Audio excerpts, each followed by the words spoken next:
Three. Are you ready? Go for it. We're official now. Take one. The only take.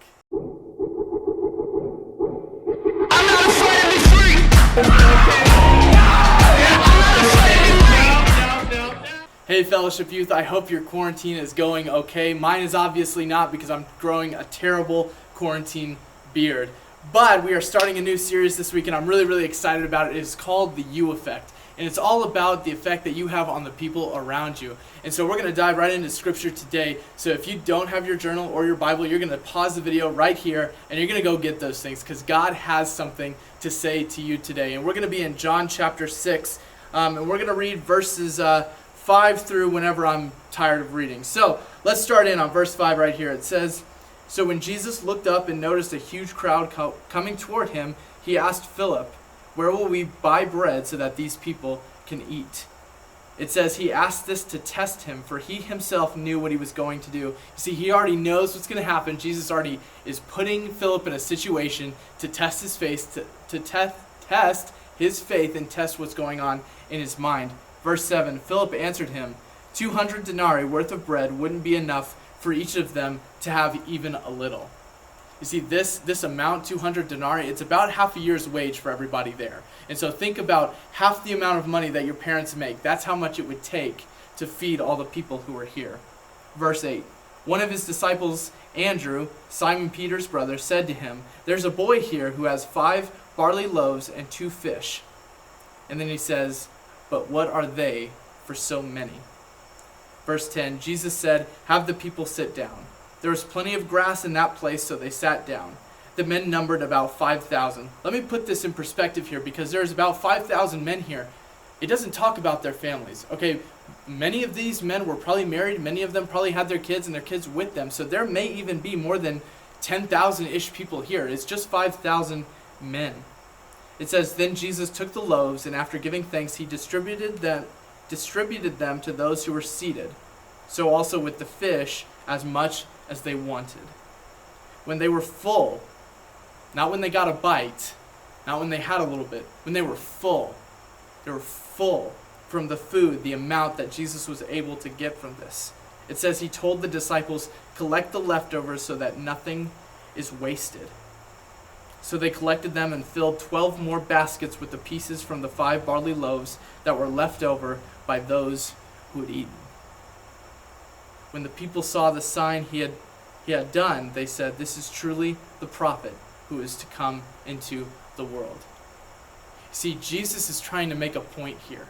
He's talking about influence.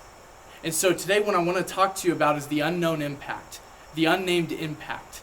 The fact is, there are things in your life that are impacting you and influencing you right now that aren't even named, that you don't even know.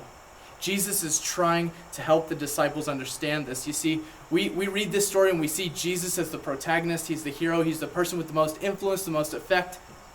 But then we see the disciples and we don't understand what their pitfalls and shortfalls are. We don't understand where their mind is. And Jesus understands that they don't understand this idea of influence yet.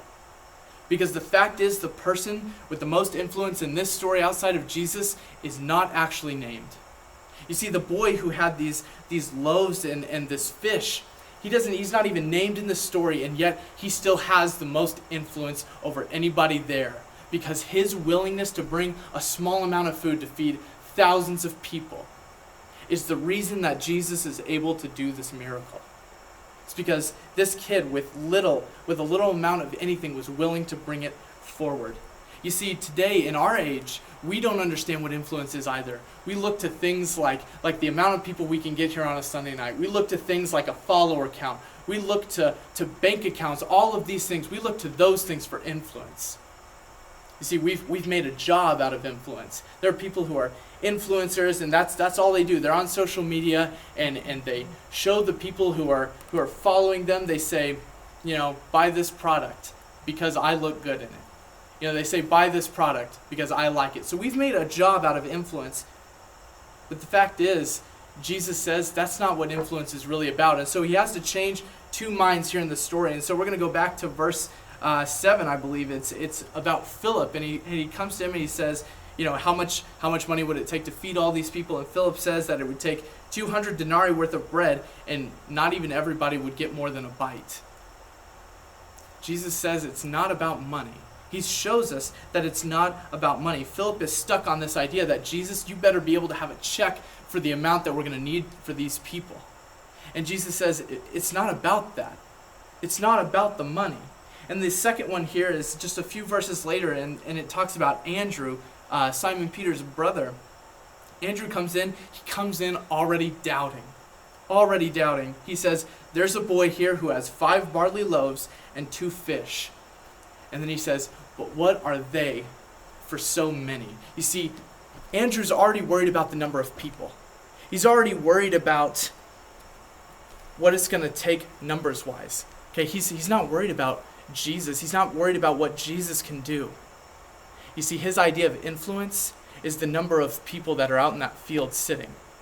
He's stuck in a numbers game that is never going to end, and that's how it is for us. If we're focused on the numbers, it won't end. And Jesus has come to say that we have the wrong idea of what influence is.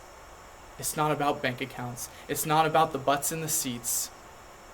It's not about any of those things. It's about what you're willing to bring and to give. And that's why this kid who is unnamed has such an amazing impact. And I wonder if some of you don't have something in your life that's unnamed, that's unknown, that is actually having a huge impact in your life. You see, for me, it was a Fuge staffer in the year 2011. I had just finished 7th grade, I think. It was that summer.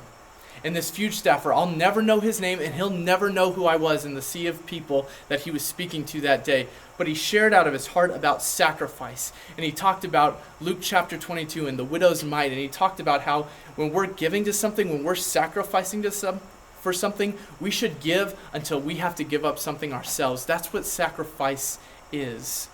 And anything under that is just us giving out of our extra, and that's not really showing our heart. And I'll never forget that because it changed me. I don't remember a single other thing about that camp. I don't remember his name. I hardly remember what he looked like, but I know what he said. I know what he said, and it's changed the way that I do ministry. It's changed the fact that I have gone into ministry, and anybody that I've ever pastored has been affected by that guy, and he will never know it.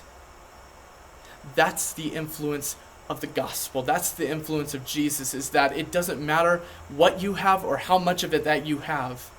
Jesus can still feed 5,000 with it. The fact is, influence is not about a follower count. It's not about any of those things.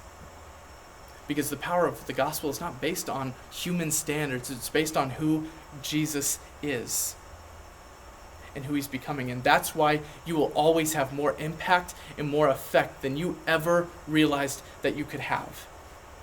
And it's not about what you have or how much of it. It's about who Jesus was, who he is, who he continues to be. That's why you have an impact. And so in closing today, I want to ask you to do 2 things, actually.